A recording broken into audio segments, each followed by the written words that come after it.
Hi, thank you so much. This is the fourth video. This is again Senator Sawood Anwar. I appreciate that you are here watching these. I want you to, if you have not already watched the first three, it is important that you watch the first three videos as well.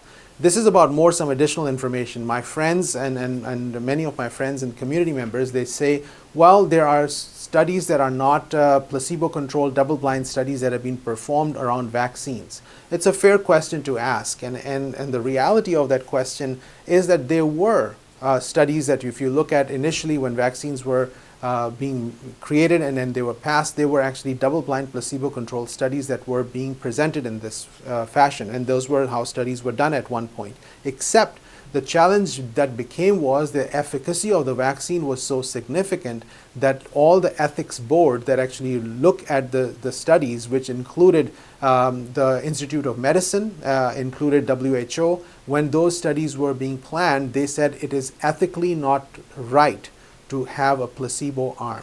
Think about it. When we know that a vaccine is going to prevent an infection, a study would actually identify children who would, by the double-blind and placebo mechanism, would not get the vaccine, which was ethically wrong because we were actively endangering those children who were going to be on the placebo arm. And that's why it's pretty well recognized and respected by the Institute of Medicine, WHO, and other ethics boards across the planet that this is not something that we should be doing with a placebo arm on these studies. So that should answer some of the concerns people may have. Another thing that my friends actually talk about are that the pharmas are immune from lawsuits. Again, I'm no friend of the pharma institutions. I'm not a friend of the insurance company. You could see some of my policy perspective, but I just want to make sure that we talk about facts.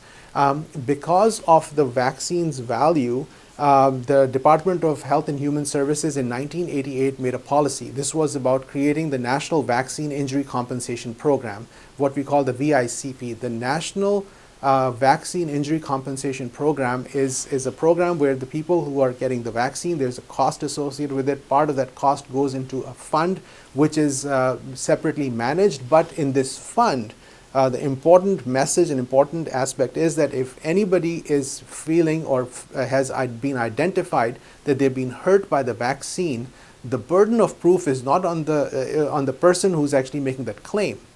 Think about this. The burden of proof is not on the people who are making the claim that they have been impacted by the vaccine, but it is actually on the pharmaceutical industry to be able to prove that it was not. And as a result of which, the threshold was some of the lowest in many of the damages that people have claimed from that vaccine. So the pharma are paying for it, but actually the society and our country has created a system where there is a payment mechanism that is there if, God forbid, anybody perceives that they have been hurt by the vaccine. So I think it's important to know that, just because I want to make sure that the facts are heard and the whole story is shared with people. I want you to be aware of that fact.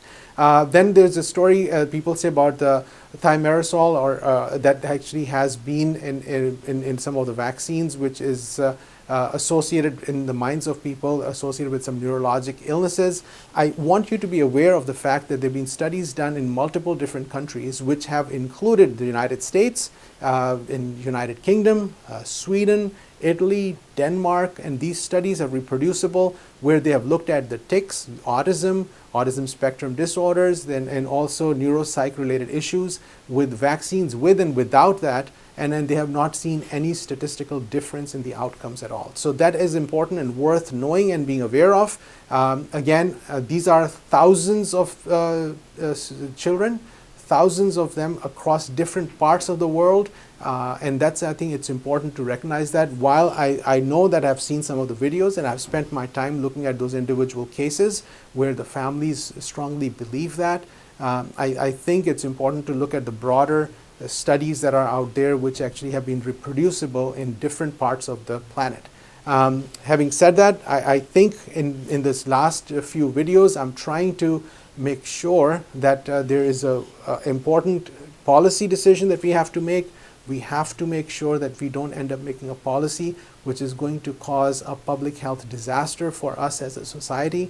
We need to make sure that we also have a respectful conversations with people with each other. Everybody is coming from a place of love. It is my dear friends, people I have so much love and respect for, who are against the vaccines, but I have to look at this perspective from the responsibility of doing the larger good and protecting the most people. So that's why I wanted to have these videos and conversation. I hope you would be well and stay well. Thank you for listening.